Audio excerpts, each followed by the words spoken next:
China's killing our canola. $45 billion gone. Western farmers bleed. Mark Carney? Silent. Made millions off Beijing's dime. He won't fight. He's Beijing's banker, not our prime minister.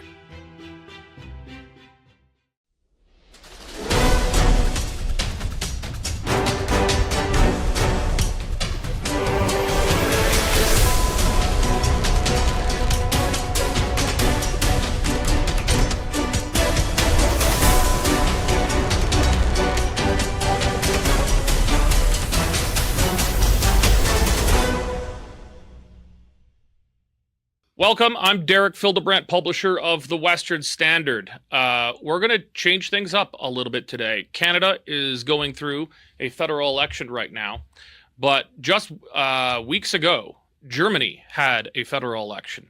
And yeah, regular viewers will know that I pay a bit more attention to German politics than the average Albertan, but it's very important. What's happening in Europe is much of what is happening here in Canada right now, and in some cases, what we can expect to happen, because they are further down the road on some of these fronts in terms of destroying rational energy policy, in terms of mass migration and what that's doing to the demographics of Western and Central European countries. It's very important. So I'm going to ask you to follow along with me and unplug from the Canadian election for just a few minutes, because I've got a really interesting guest with us today. We're going to have on Christine Anderson. Now, she's a member of the European Parliament with the AfD, the Alternative for Germany, or Alternative für Deutschland.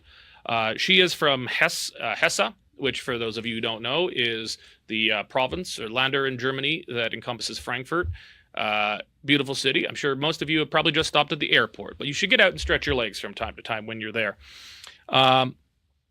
So we're going to bring her in right now.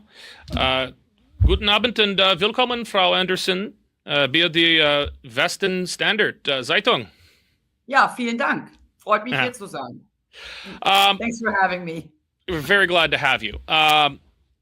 So you've actually got some background with Canada. We're going to get to there in a bit. We're going to work our way through. So Germans just had a federal election, or Bund, to elect a new Bundestag, essentially the German version of the House of Commons.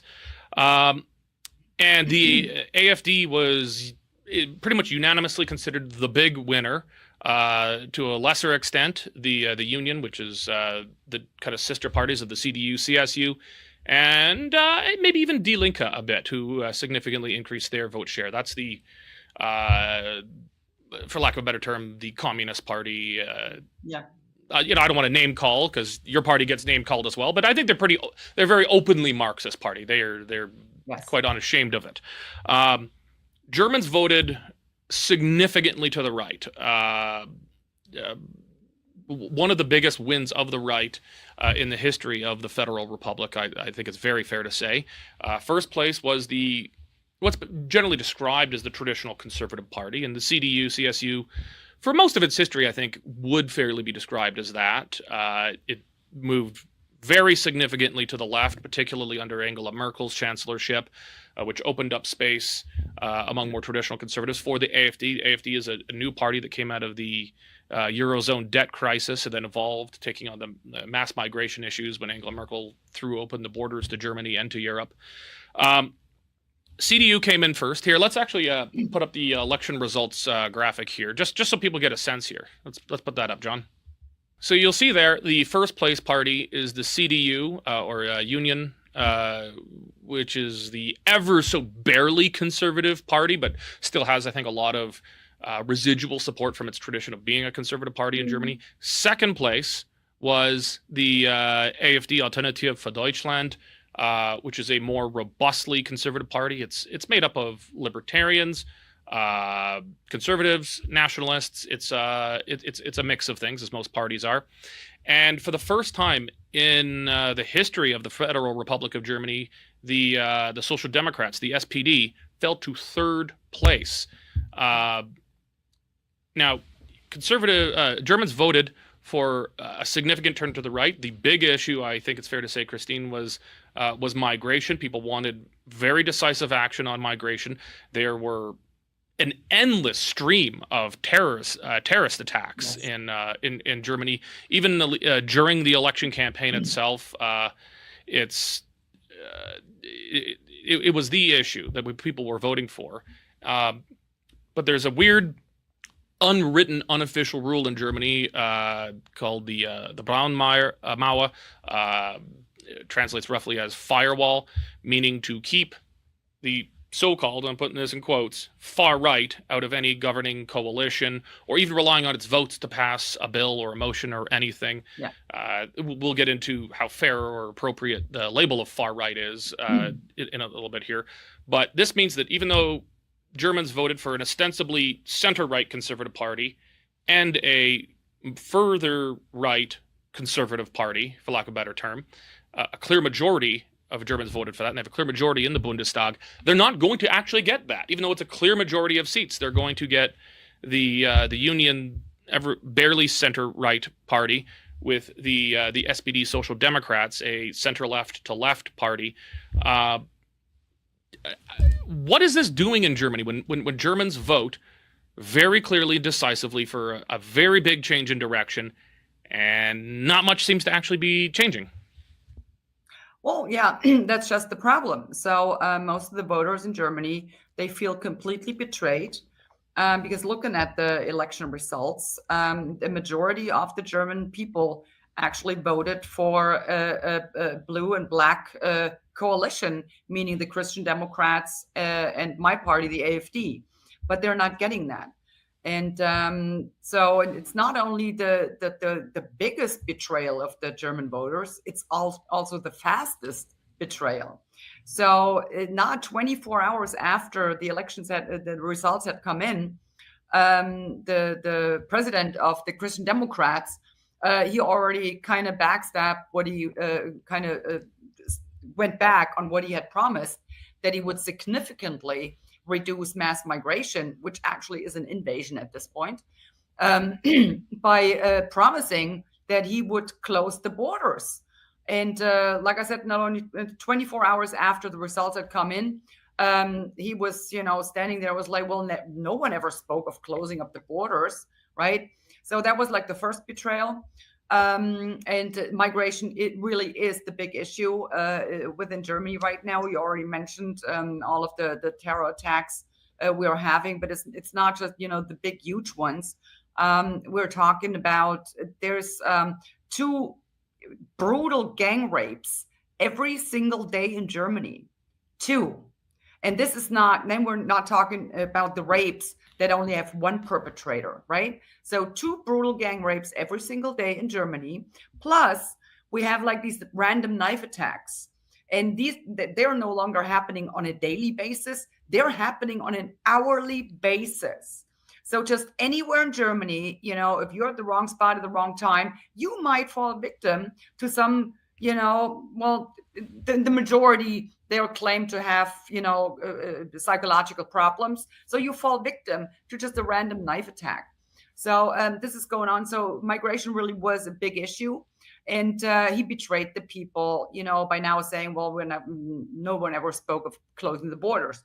The second thing they did, which was even more despicable, is the fact, so now all of a sudden they realized after that visit of Zelensky in the White House and that Donald Trump, how he was not BSing around with Zelensky and pretty much, told everyone, look, you either, get to the table and you negotiate a peace deal, or there isn't going to be any support from the US anymore.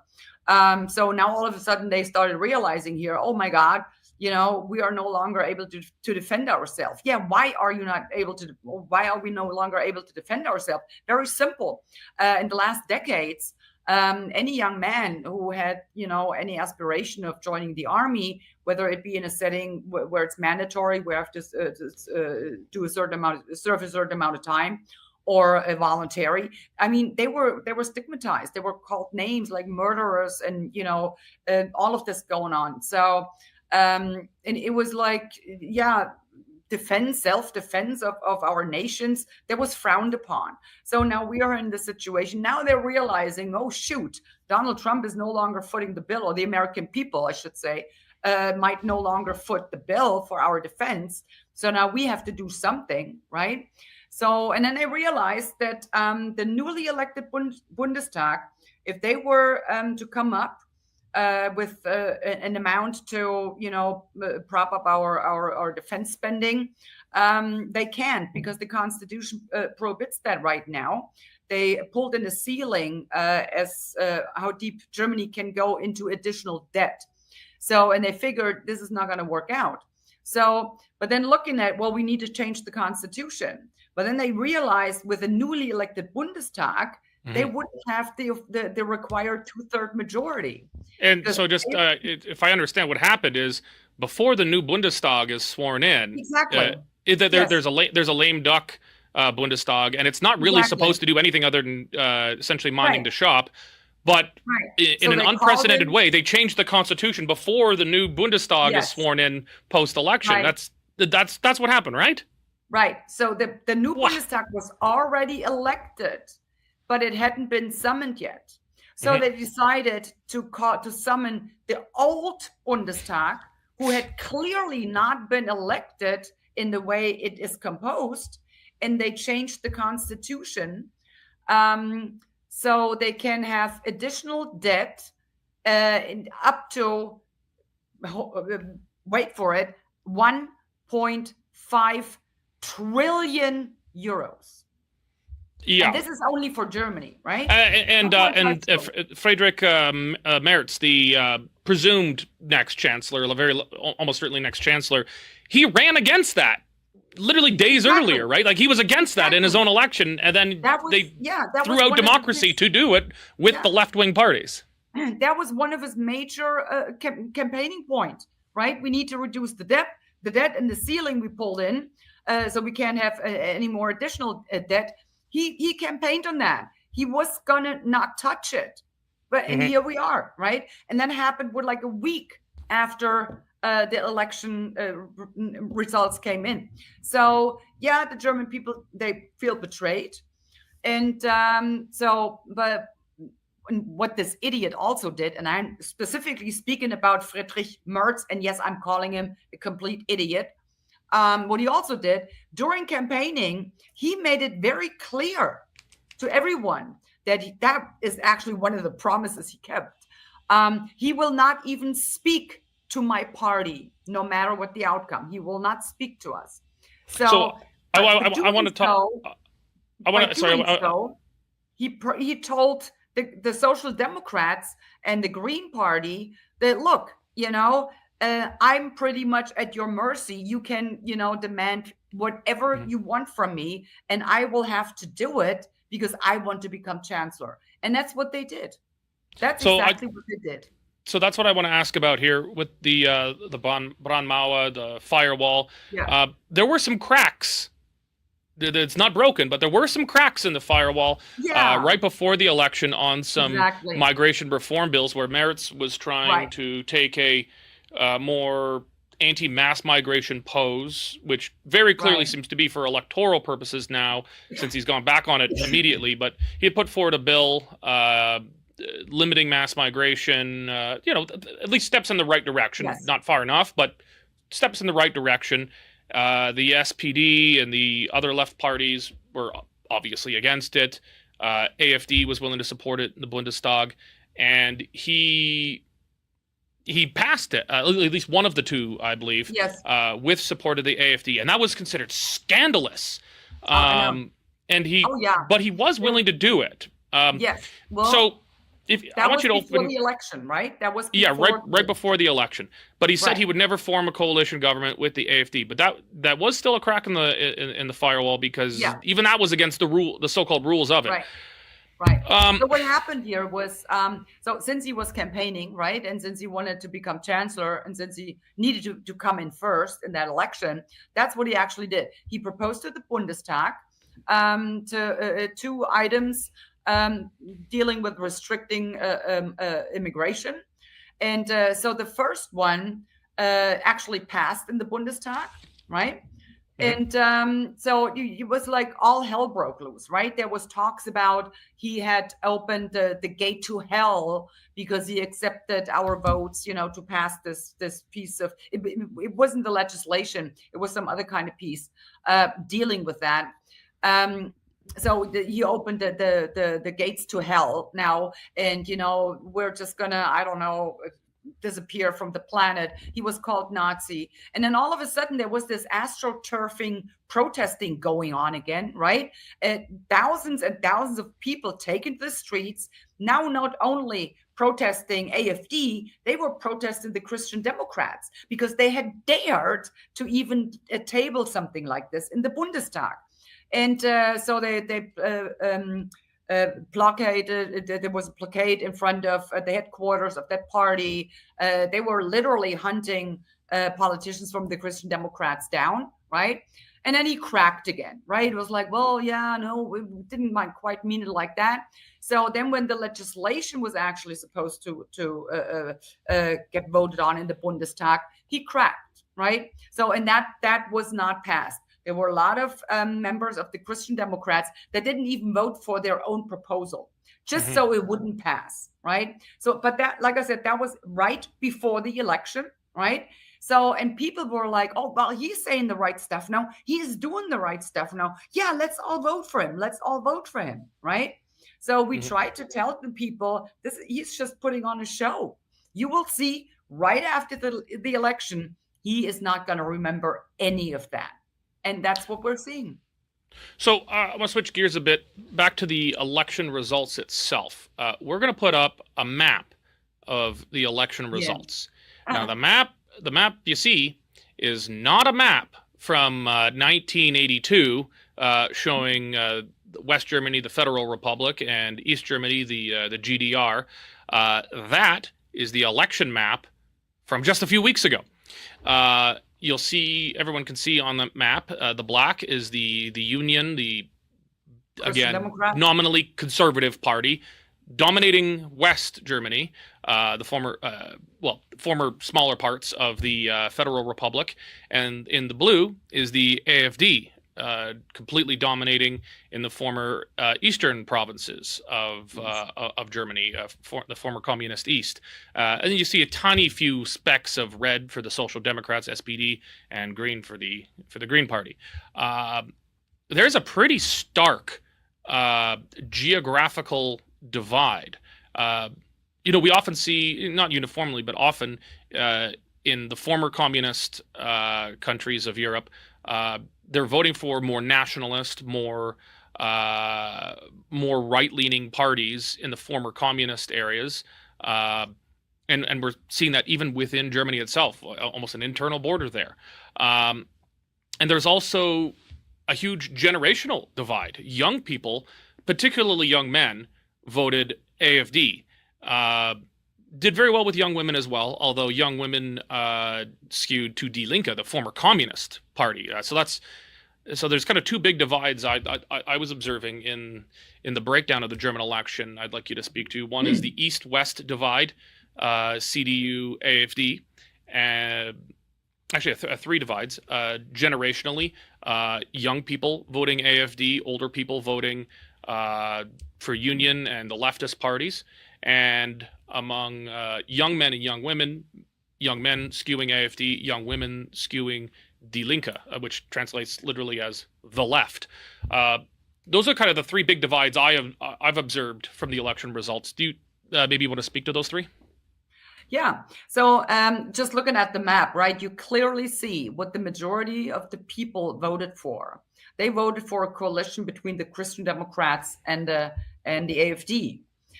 What they're getting, however, is yet again green and left policy. That's what they're getting. So, like I said, big betrayal. On that divide that you were touched upon, there, as far as the divide between East and West is concerned, there is a very good reason for that. So, in the eastern German parts of Germany, the former GDR, they have lived through communism. They have lived through totalitarianism, and they recognize the signs. They're very sensitive to these censorship that's going on, and how things are framed in the media. They learned how to read a newspaper. It's not important what the newspaper says. The more important part is, what doesn't it say, and you need to be able to read between the lines. So they are recognizing all of that, and what they're seeing is it bears all of the hallmarks of the Soviet totalitarianism that they lived under in the communist regime, right? Whereas in the West, I usually, I was born and raised in Western Germany myself, but I usually refer to us, we are just spoiled, rotten brats.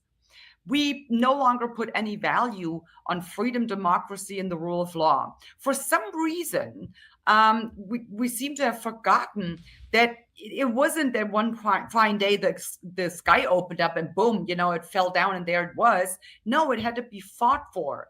Our fathers and forefathers had to wrestle it from the former elites, and they literally spilled their blood over making sure that we, as their children and children's children, would enjoy freedom, democracy, and the rule of law.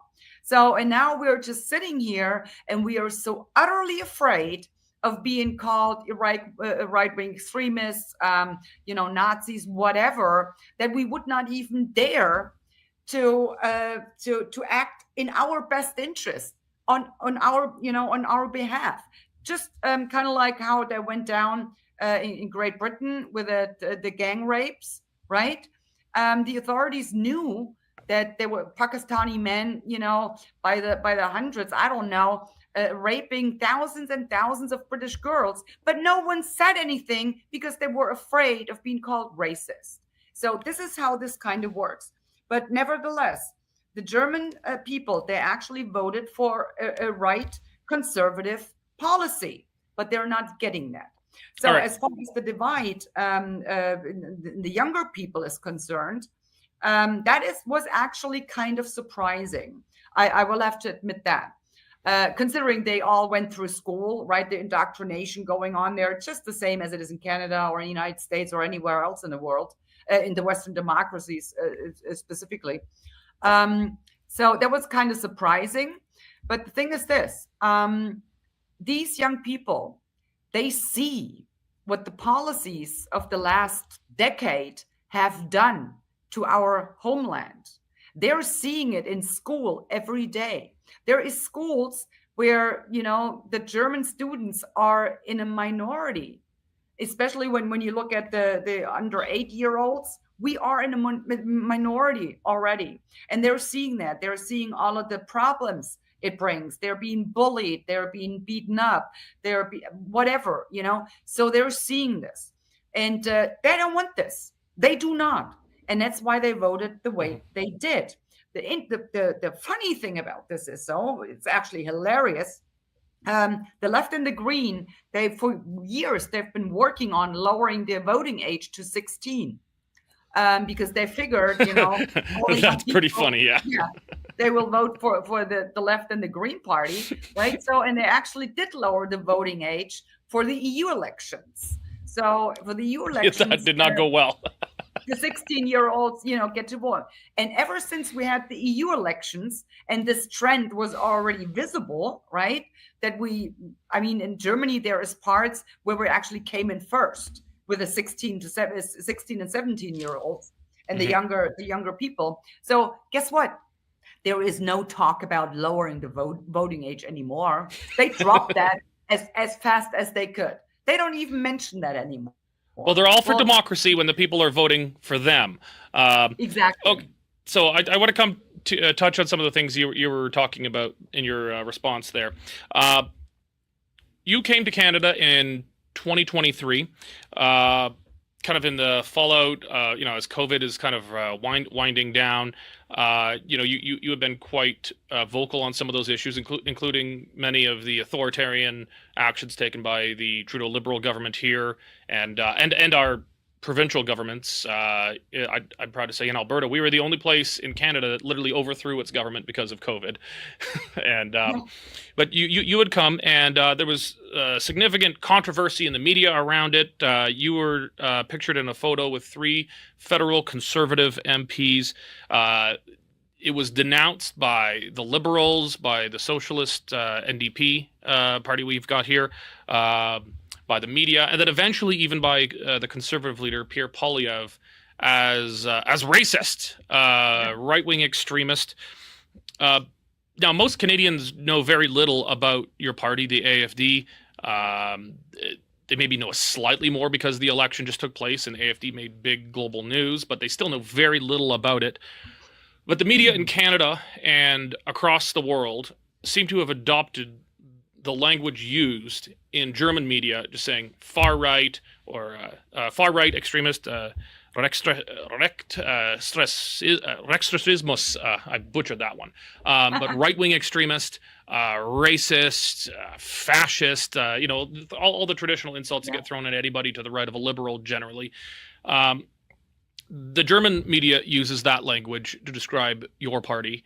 And the rest of the media outside of Germany that know almost nothing about the AFD just said, well, if the German establishment media says that, I guess we're going to use that language too. Why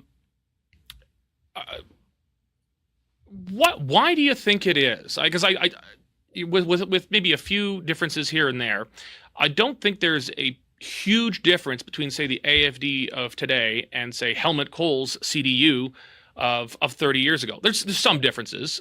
In some ways, he was more right wing than the AFD.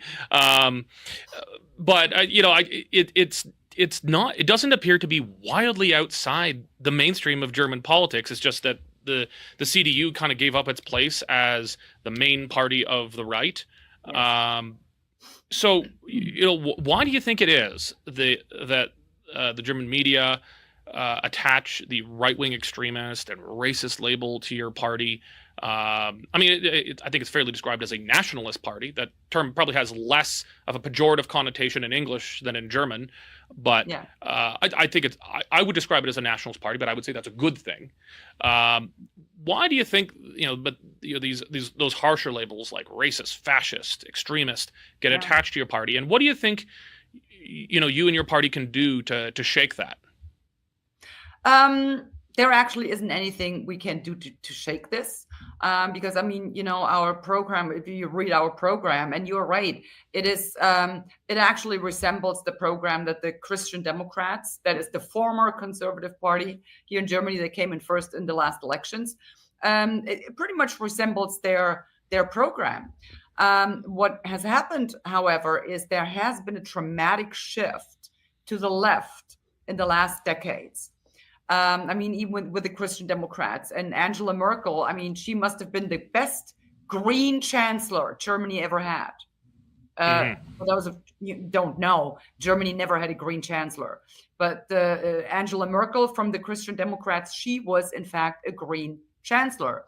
She gave up on every single principle that the Christian Democrats still held at that point, right? So she tore down all the nuclear power plants. She ripped open our borders wide open. And now we have the marriage for all. And, that slippery slope. Now we have the self-ID for the transgender confused, I want to call them. So they can just self-ID. So she pretty much relinquished any kind of holy ground they still held in the Christian Democrats. So with this shift to the left, any kind of a reasonable policy, any kind of common sense even appears to be now totally out there, like extreme, some whatever. So on top of that, the majority of the people in public media in Germany, they are predominantly from the Green and the Left Party. So no wonder there is no media pluralism anymore. I remember when I grew up, if you read in the newspapers, they're all covered kind of like the same story, but they had different different angles, different perspectives, different conclusions. They may have highlighted, different aspects of it. So you had a wide variety, when you read, like, let's say 4 or 5 different newspapers, you actually got a full picture, and you could make up your own mind what might actually be the truth. Nowadays, you can read any newspaper you want. You can read 100 newspapers. It says the same thing in every single newspaper, down to the word. They don't even change the word anymore. So whatever newspaper you open, you will find the very same article, right? Kind of like the same thing we've seen, or even with the media in the United States or in Canada. During the COVID years, they all repeated the same lines. No one is safe until everyone is safe. Stay home. We have to save Granny. The mRNA injections are safe and effective. Build back better. Remember? Then it's a threat to our democracy. The same lines everywhere. They're literally reading from the same script. So with the public media in Germany, it's by the way, it's funded by the German people. And they call it democracy contribution, right? So, but no, we have the same thing here, yeah. Yeah, we are paying to be lied to. We are paying to be gaslighted. We are paying to be manipulated, and we are paying to be frowned upon, stigmatized, ostracized, called names. That's actually what the German people are paying for, because that's what they're seeing every day in the public media and on TV, the legacy media. This is how insane this is at the time. But the thing is this, like I said, it's not only happening in Germany, it's happening in every single Western democracy. Like I said, they were literally reading from the same script. And these attacks on freedom, democracy, and the rule of law, we are seeing this everywhere. Whether it's Germany, France, Italy, Great Britain, Canada, the United States, Australia, we are seeing it everywhere. And this is really frightening, because the point is this. Had there been 1 or 2 or 3 states going rogue somehow, falling off the trail and betraying civil rights and fundamental rights and all of that, eventually the people would have had the hope eventually, the world community is going to step in and put a stop to it. But who do you think is going to bail us out? No one. If they're all in lockstep, if they're all doing the same thing, there isn't going to be anyone coming around to bail us out this time. We're screwed completely. So it's up to the people. They need to understand what is happening, and not just in their country, but in every single Western democracy. And they need to step up, and they need to make their voices heard, and need to protest. Because otherwise, if they succeed and we do slip in a fully blown totalitarian regime, considering the technological means they have at their disposal nowadays, we're not talking about 70 years of Soviet Union. We're not talking about 40 years of GDR. We will then be talking about a very, very long time if we'll be able to overcome it at any point. I don't even think that is possible. So we really need to get we really need to get on this, and we need to fight this already. Well, that's very much why I wanted to speak to you, was because I see Europe and Germany as very much a canary in the coal mine. Germans, at least in large measure, I think, woke up to the danger they are facing in the election they had. Not that it seems to have done any good, because the same people will largely remain in power regardless of the election. But I very much appreciate you joining us today, Frau Anderson. And actually, I've always wondered, Anderson is not a very German name. It sounds very English. You must have some English roots, right? No, it's my married name. Ah, okay. Well, thank you very much for joining us. I think it's been very insightful into what's taking place in Germany right now, and very relevant to Canadians going through their own election as we speak. Thank you very much for joining us today. Auf Wiedersehen and bis bald. Thank you so much for having me. I enjoyed it. What does success mean to you? Peace of mind? Financial freedom? Generational wealth? What do you see in your future? Investing in gold and silver can help you get there. Through our trading partners, New World Precious Metals offers safe, affordable, secure international accounts to help you meet your unique financial goals. Connect with one of our experienced team members. Invest in gold and silver today.